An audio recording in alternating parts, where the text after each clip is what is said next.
Au drapeau, garde à vous.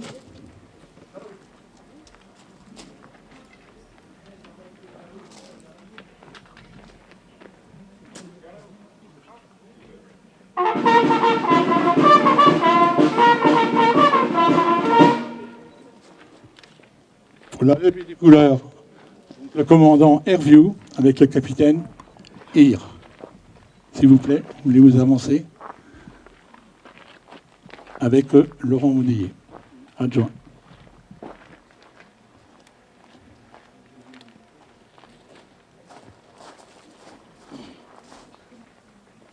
Levée des couleurs. Musique.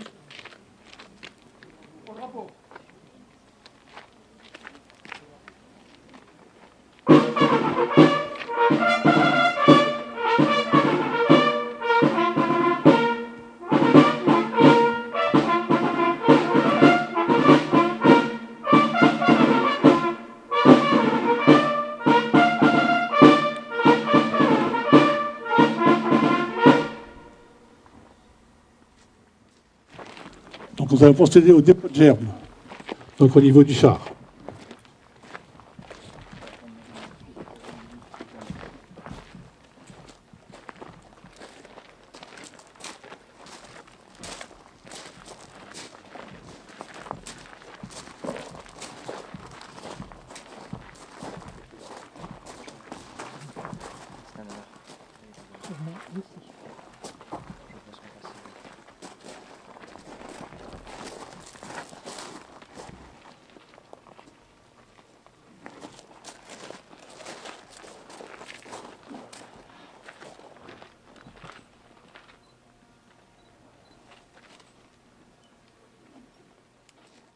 Il est là, monsieur Christophe Legrand.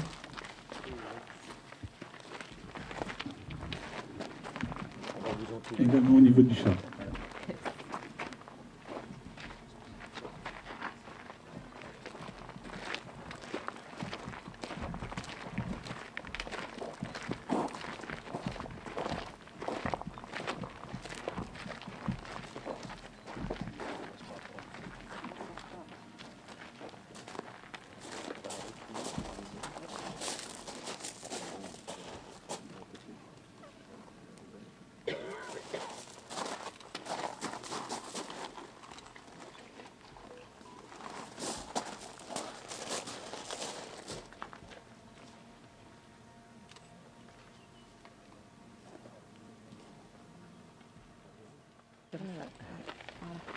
Vous prenez la chaise. Adjoint. On va marcher derrière. En avant. On va à la borne derrière le mât.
Allez, viens.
Merci. Donc, aux morts.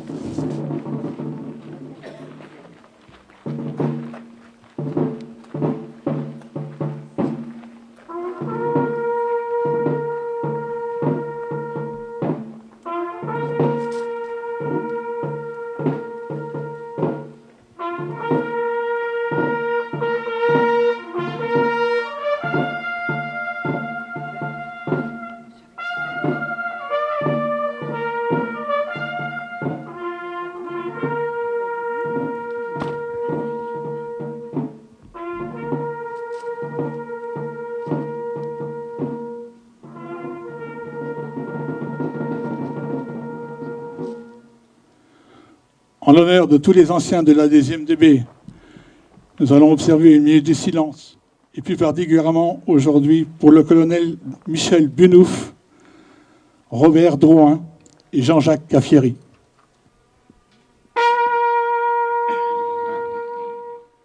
Ce matin du 10 août 1944, ils venaient de loin, de cette Afrique coloniale où, sans le savoir ni le vouloir, autour de leur chef, ils avaient commencé à forger leur histoire.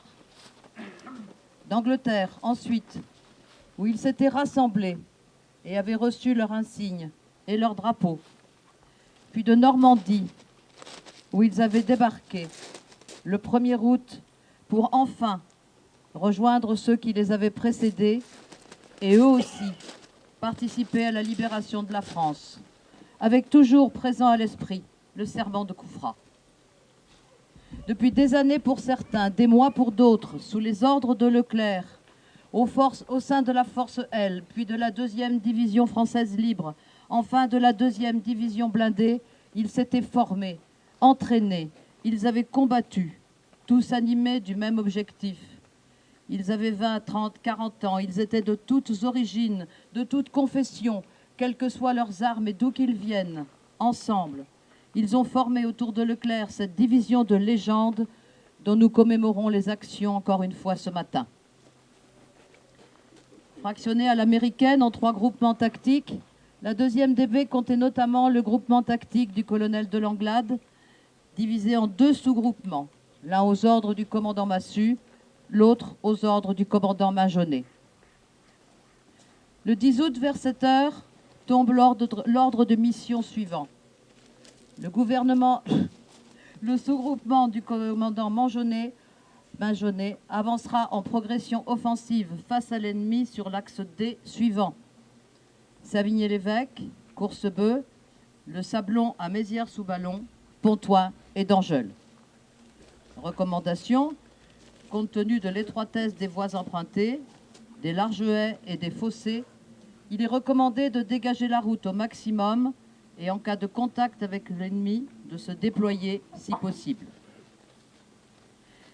L'ennemi ce matin-là, ce sont des éléments de la 9e Panzer Division allemande, revenus du front russe en ayant subi de lourdes pertes, mis au repos dans le sud-ouest de la France, réorganisés et arrivés le 4 août à Dangeul. Plus spécialement, c'est la 2e compagnie du Panzer Régiment 33, commandée par l'Oberleutnant Karl Koanitzka, composée de chars Panzer IV et de semi-chenillés du génie, renforcés de lance-flammes, qui, entre Saint-Aignan et Mézières, rencontrent des soldats allemands qui les informent qu'une grosse quantité de chars ennemis arrive du Mans. L'Oberleutnant décide alors d'établir à Mézières plusieurs positions de combat et de défense. Sur la route de Ballon-Bonnetable, des panzers sont camouflés dans les bois avant le carrefour du Sablon. Au nord du pont de Port-Valienne, une section de pionniers du génie, renforcée de lance-flammes et l'ambulance médicale du médecin Rapf. Entre l'Ange-Marie, le tertre de Grippe et la route venant de Bonnetable, un char camouflé près de la route et des pionniers eux aussi camouflés et enterrés.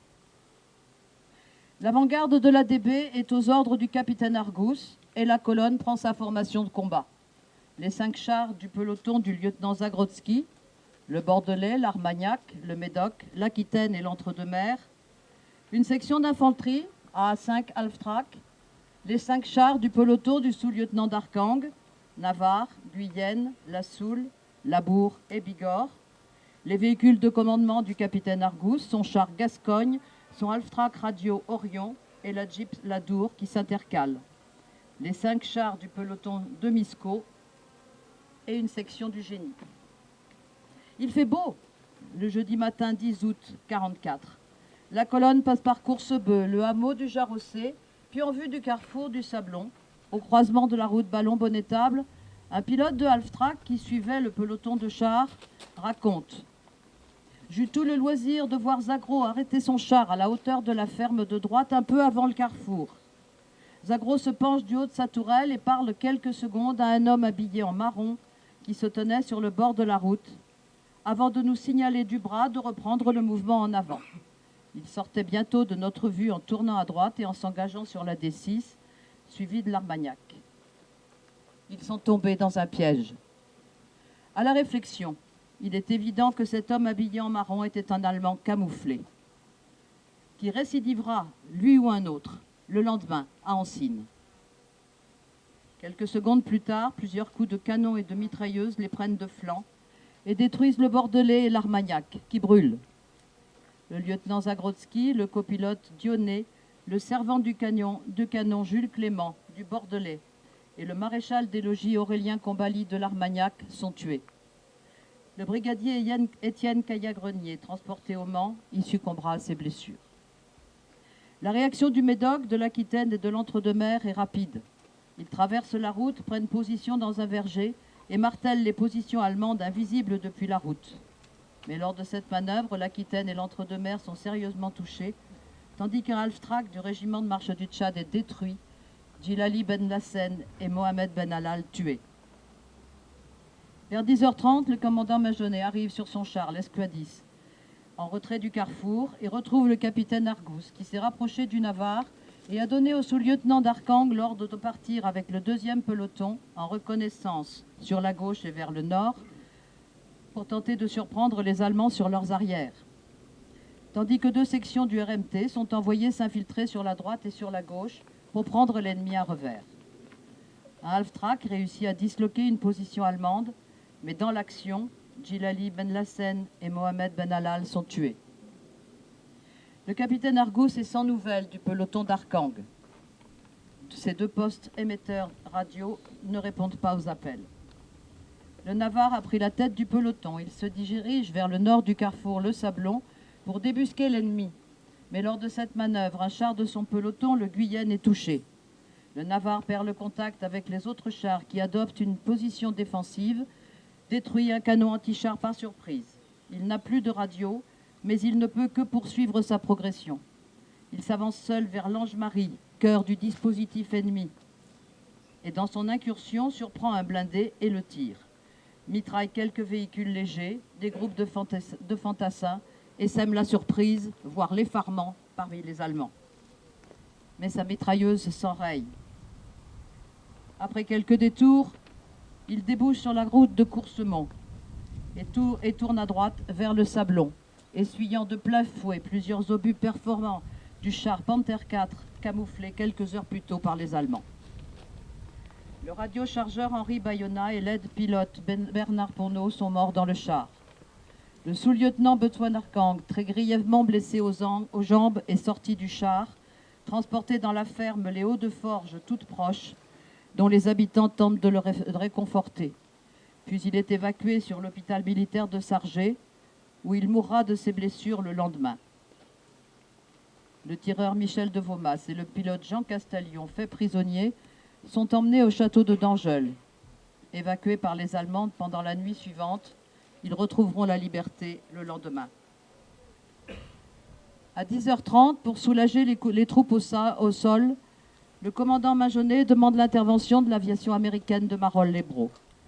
Les Thunderbolts américains, ayant vu l'ennemi, lâchent leurs bombes sur les Allemands, mais reviennent et pilonnent par erreur et par absence de panneaux de balisage convenus le char Labour et le Half-Track Orion.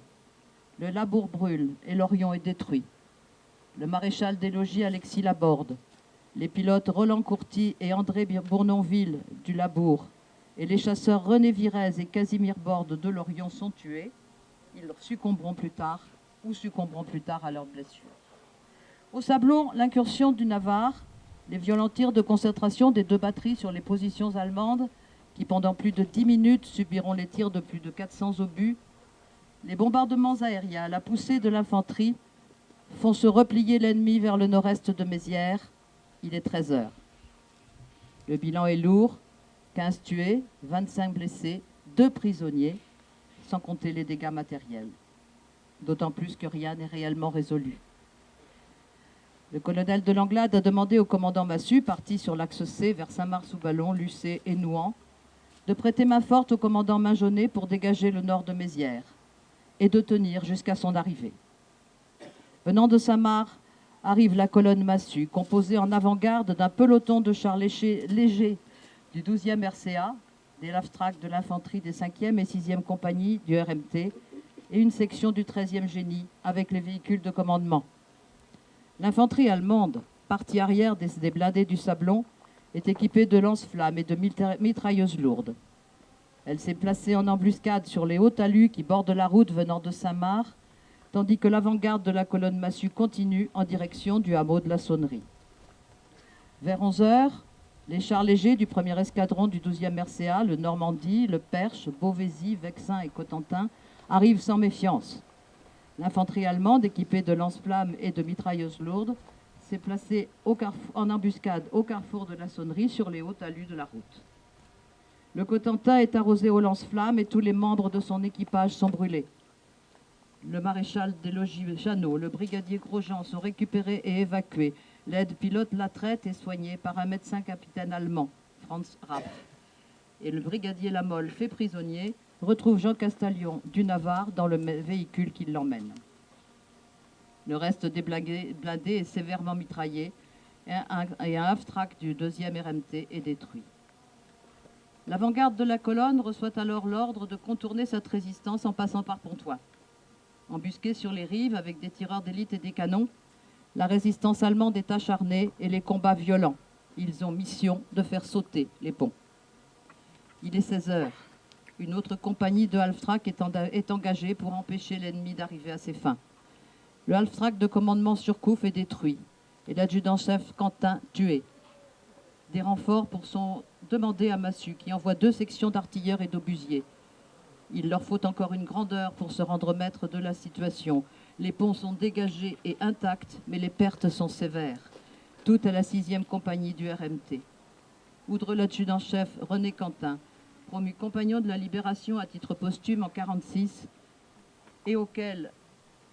et qui donnera son nom à la 171e promotion de l'École nationale des sous-officiers d'active en 1998, sont tués ou meurent de leurs blessures le sergent François Sturm, le sergent Henri Tournelec, cité à l'ordre du corps d'armée, et des marsouins Rabat Damani, Robert Barbou, Chérif Berachid, Gabriel Chaumont et Louis Cormier. Il est environ 17h. Mézières-sur-Pontoise est libre. Mission accomplie pour Majonnet qui repart vers Dangeul et pour Massu qui part vers Congé par Lucé et Nouan. Les Allemands comptent 25 tués, 40 blessés et 60 prisonniers et se replient vers Marolles-les-Braus, le pont d'Ef, où ils affrontent la 2e DB américaine. Le 10 août au soir, le colonel de Langlade, qui a installé son PC à Dangeul, vient se recueillir au cimetière de Mézières, où 14 de ses hommes, étendus côte à côte, vont être inhumés. Le lendemain, il y en aura 9 de plus et le surlendemain 8 autres.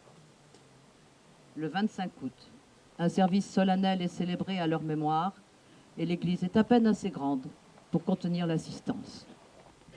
Et comme il est normal de citer ses sources,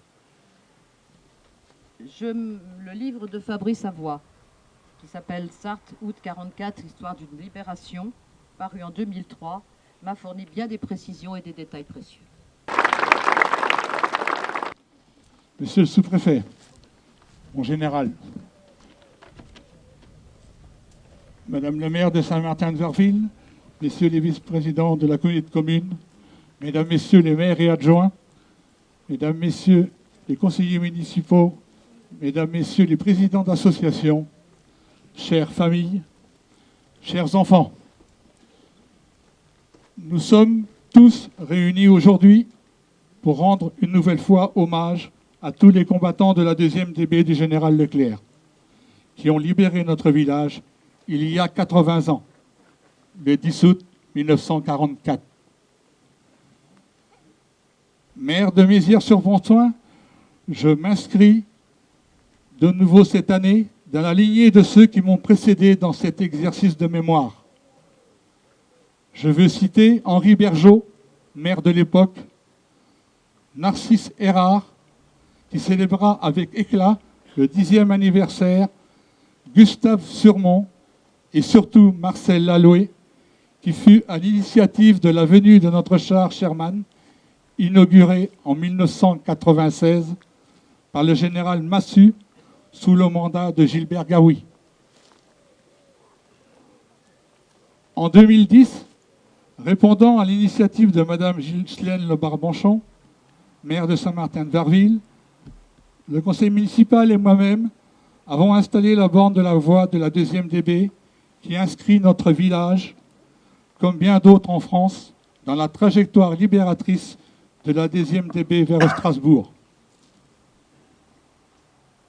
Ainsi, année après année, les maires de Mézières, les conseillers municipaux et les massériens continuent à célébrer l'anniversaire de cette bataille qui les a délivrés. 1944-2024. 80 ans ont passé et nous gardons toujours le souvenir de ceux qui ont risqué leur vie pour nous. Certains sont morts et nous honorons leur mémoire avec fidélité. D'autres ont survécu, mais ils nous ont quittés plus récemment. 80 ans de fidélité aussi avec les familles, avec lesquelles nous avons toujours gardé des liens amicaux. 80 ans de paix et de liberté sur le sol de France. Nous savons à qui nous le devons. Et ce devoir de mémoire, nous devons toujours le transmettre à nos enfants. Eux, pour qui il est naturel de vivre libre en France. Nous devons leur dire que si la guerre était due à la folie d'un dictateur, la paix s'est bâtie grâce à la volonté des dirigeants et des peuples. Il ne faut rien oublier. Il faut expliquer, transmettre sans relâche les valeurs de fraternité. C'est à nous que revient ce travail pour la liberté et la paix. Je ne peux finir cette allocution sans avoir une pensée pour tous les absents de ce matin qui nous ont quittés ou qui n'ont pu venir, mais qui ont participé à nos cérémonies. Comme Charles et Michel Leclerc de Hautecloque, le général Massu, Jean Castalion, René Mathieu, Michel de Misco, Arthur Kaiser, le colonel Bunouf, René Malinge, avec son caractère, Jacques Meyer, Guy Pisani et tant d'autres. Également les représentants des associations, Jean Dudandas, qui nous a donné le drapeau de la 2e DB pour qu'on le garde. Également Jean-Jacques Caffieri, disparu récemment. André Louitz, Jacques Garcin. Et bien sûr, sans oublier M. Marcel Laloué, Robert Drouin et Alexandre Aubry, qui ont œuvré beaucoup pour leur souvenir. Je vous remercie. Monsieur le maire, monsieur le sous-préfet et toutes les autorités qui ont été citées par monsieur le maire, je voudrais, si vous le permettez, ajouter madame Massu, qui était ici présente et qui nous fait l'honneur et la gentillesse de venir ici célébrer ce 80e, sans oublier nos amis reconstituteurs, ces formidables passeurs de mémoire qui sont derrière vous et qui effectuent en ce début du mois d'août les trajets exacts qui a été rempli par la 2e DB. Merci, mesdames et messieurs, pour votre effort, votre tenue et votre contribution au devoir de mémoire. Alors, il vous a été excellemment raconté l'histoire qui s'est passée ici il y a exactement 80 ans. Je voudrais spécifier quelques points. Le premier, c'est que c'est le premier jour réel des combats de la 2e DB. Ce qui fait que vous avez certainement dû être étonné par les pertes subies énormes pour la 2e DB ce jour-là, ici au Sablon, mais au pont de la Sonnerie. Alors pourquoi la 2e DB a perdu 23 tués, plus du double de blessés, en ce jour du 10 août 1944 ? Malgré un moral d'acier, où tous, derrière le général Leclerc, voulaient en démordre. Notamment depuis Xarilan en avril 1943, où ils avaient fait face avec succès et victorieux aux Allemands. Donc ils avaient moralement l'ascendant sur la Wehrmacht. Alors ces pertes s'expliquent pour 3 raisons majeures. La première, c'est le baptême du feu pour 2/3 des hommes de la 2e division blindée. 1/3 dont le commandant Massu avait combattu depuis 4 ans en Afrique. Ils étaient aguerris. Mais le reste de la DB était constitué en particulier d'individuels, de jeunes Français qui avaient traversé l'Espagne et qui ne connaissaient pas l'épreuve du feu. Ils étaient non aguerris pour certains. Et dans le récit qui a été mentionné, le char Lombard a été détruit par l'aviation US parce qu'ils avaient oublié de mettre le panneau air-sol rouge qui change de couleur tous les jours, et le panneau air-sol qui permet aux aviateurs en haut de dire ça c'est l'ennemi, ça c'est pas l'ennemi. Voilà. Donc cette erreur est due effectivement au manque d'aguerrissement d'un certain nombre de ces soldats. Mais la deuxième explication concerne les règles d'emploi américaines que suivait la 2e DB. La 2e DB avait été équipée à Casablanca au Maroc avec du matériel, mais aussi avec des règlements d'emploi. Et les Américains avaient prévu qu'une division blindée fasse passer ses chars en tête. Vous avez vu, vous avez constaté, vous avez compris le résultat de ce qui s'est passé. Et puis, il y a aussi une troisième raison locale, c'est que votre pays dans la Sarthe, est facile à défendre et difficile à attaquer, car c'est un pays, c'est un environnement naturel qui est très coupé. Donc l'avantage, là, par rapport à la Beauce, par exemple, l'avantage des chars sont largement réduits. Ces trois raisons expliquent effectivement que l'ADB a subi des pertes énormes ce premier jour. Mais rassurez-vous, ça ne va pas durer, heureusement, et Leclerc, avec son sens tactique, va revoir les règlements d'emploi américains et s'adapter à son problème qui est de reprendre l'ascendant sur les Allemands.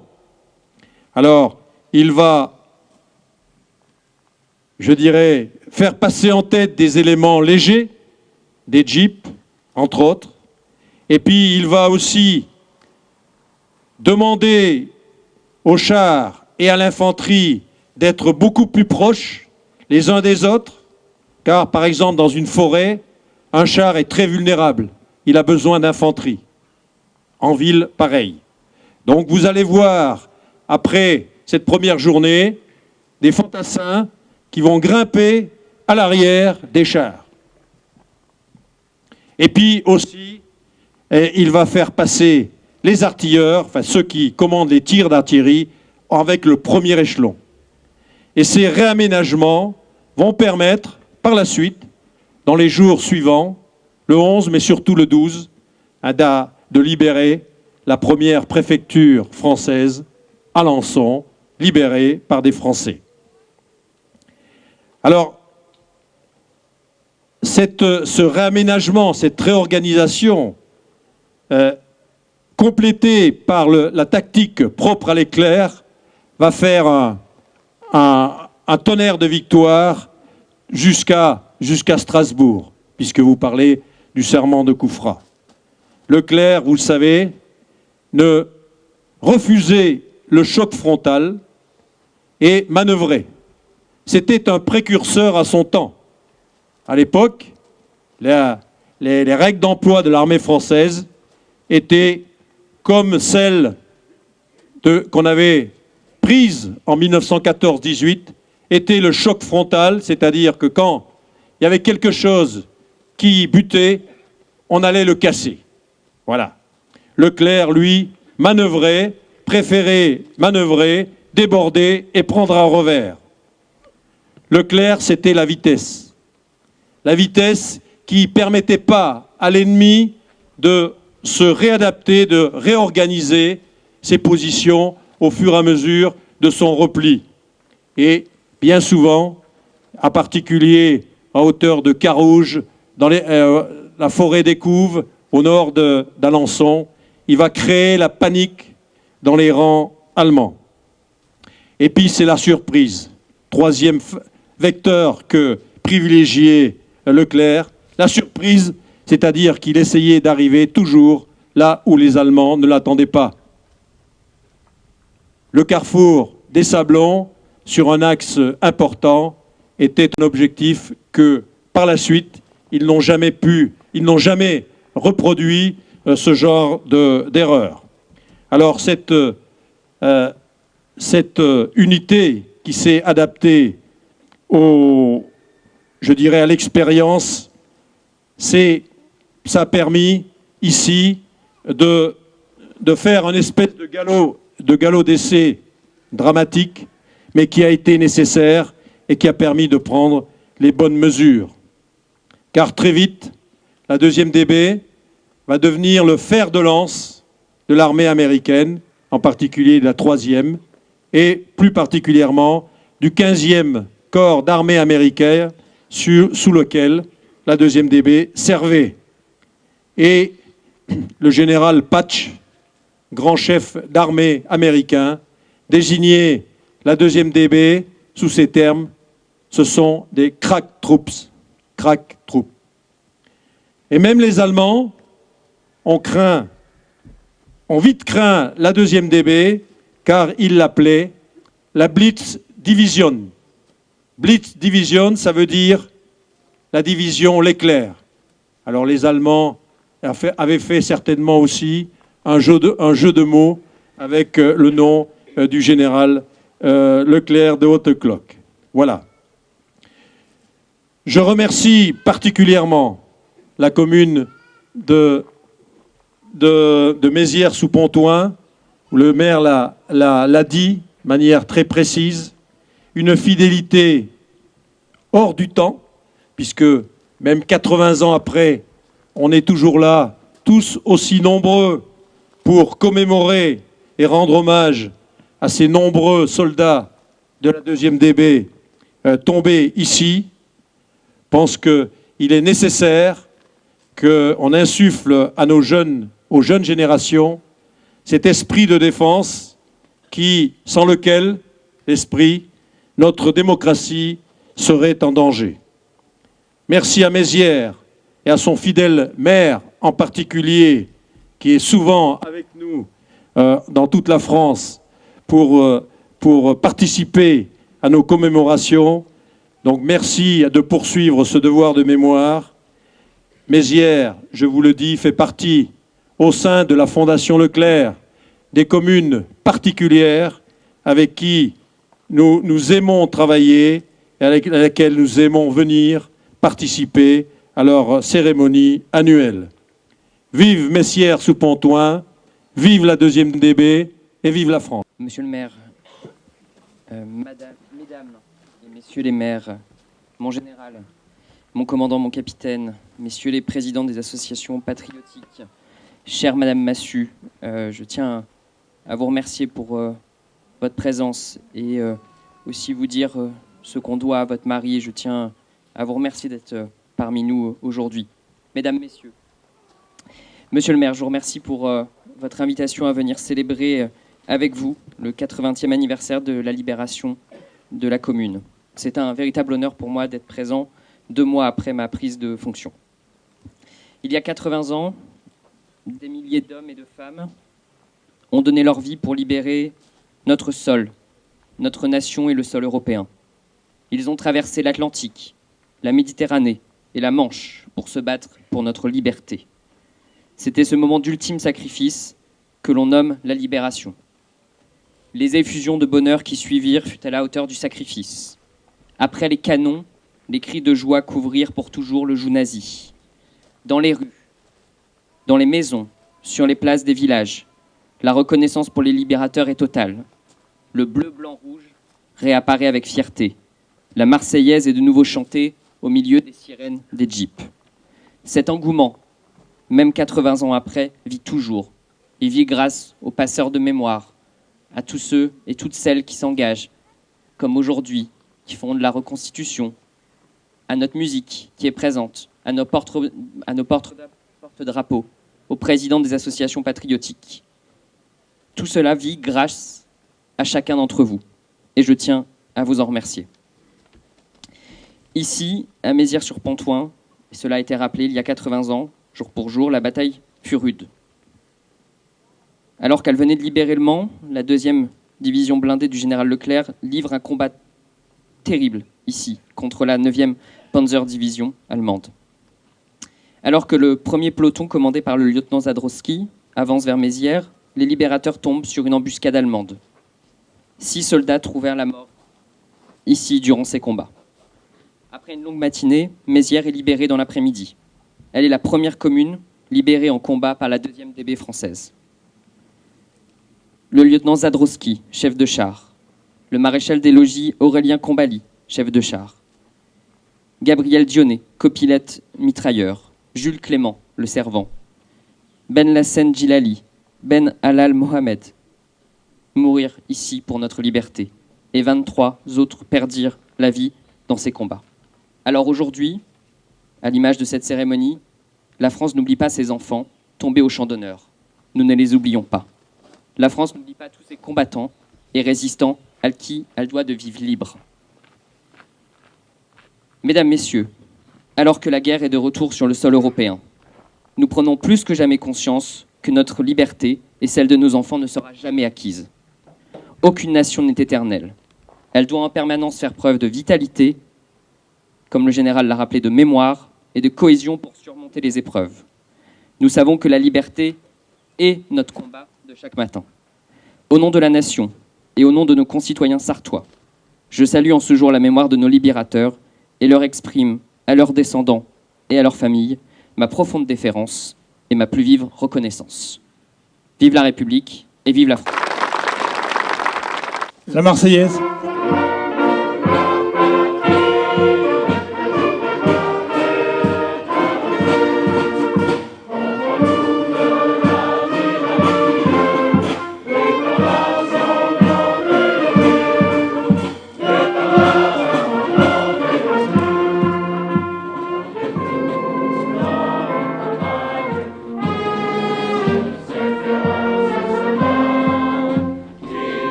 Un piper survola la cérémonie.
Le chant de la deuxième DB.